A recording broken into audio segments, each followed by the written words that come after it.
ओम शांति सभी को। बाबा रोज़ आजकल मुरली में बता रहे हैं कि सर्विस करो सर्विस करो। तो बहुत ऐसी आत्मा है जिनको समझ में ही नहीं आता कि सर्विस किस चीज़ की करनी चाहिए।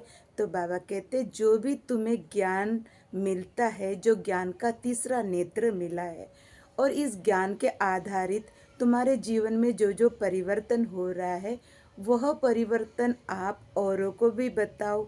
और मैं जो इस धरती पे आया हूँ, इसका संदेश हर किसी से जब भी मिलो तो सामने वाले को आत्मा भाई समझ के मिलो, क्योंकि आप सभी बच्चे मेरे हो। मैं परमधाम निवासी परमात्मा शिव इस धरा पर आकर अपने बच्चों के द्वारा ही इस आने वाली सतयुगी सुंदर सृष्टि की रचना करने के लिए अनमोल रत्नों को चुन रहा हूँ। तो जो मेरे कुल के होंगे वह आपका ज्ञान सुन के आपके पास जरूर आएंगे, और जो यह ज्ञान सुनने में रुचि ही नहीं रखता तो समझ लो वो हमारे देवता कुल का नहीं है।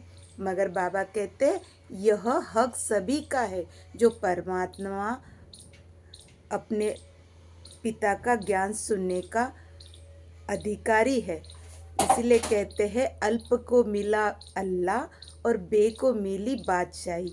मतलब जब हमें भगवान मिल जाता है तो संसार के किसी भी सुख का हमें आकर्षण नहीं होता। हाँ, माया बीच बीच में हमें परेशान करने जरूर आती है, मगर तब भी बाबा हमें किसी ना किसी परिस्थिति से निकाल कर अपने गले से जरूर लगाता है। इसलिए बाबा कहते हर किसी को मुझ बाप का संदेश दो। और बाबा कल भी बाबा ने यही बोला था कि सर्विस करो सर्विस करो। सर्विसफुल बच्चे मेरे दिल तख्त पे बैठते हैं, क्योंकि अनेकों आत्माएं परेशान हो रही है, दुखी हो रही है, दर्द में है, पीड़ा में है, भगवान से मिलना चाहती है, उस सुख को भोगना चाहती है। और जब वो दुखी होते, परेशान होते हैं, तंग होते, तो वो नशे के पदार्थों का सेवन करके खुद को संतुष्टि देते हैं, मगर कैसे? अल्पकाल के लिए। इसलिए बाबा कहते हैं अगर मैं उनको मिलूँगा तो उनकी जन्मों जन्मों की जो प्यास है, जो मुझे प्राप्त करने की इच्छा है, वो ख़त्म हो जाएगी। और सोचो, इसका आशीर्वाद तुमको जन्मा जन्मांतर दुआओं के तौर पे जमा होता रहेगा। इसलिए बाबा कहते हैं हर किसी का दुख और दर्द उसको देखते ही समझने की शक्ति मैं तुम्हें देता हूँ। इसलिए बाबा कहते हैं कि जब तक जीना है बाप को याद करना है। याद करने से आंतरिक, शारीरिक और मानसिक खुशी भी मिलती है, हम आयु भी बड़ी होती है, और हम अनेकों परिस्थितियों से लड़ने की शक्ति और विचार करने का मंथन हमारे अंदर अपने आप ही आता है। इसको कहते ज्ञान का तीसरा नेत्र।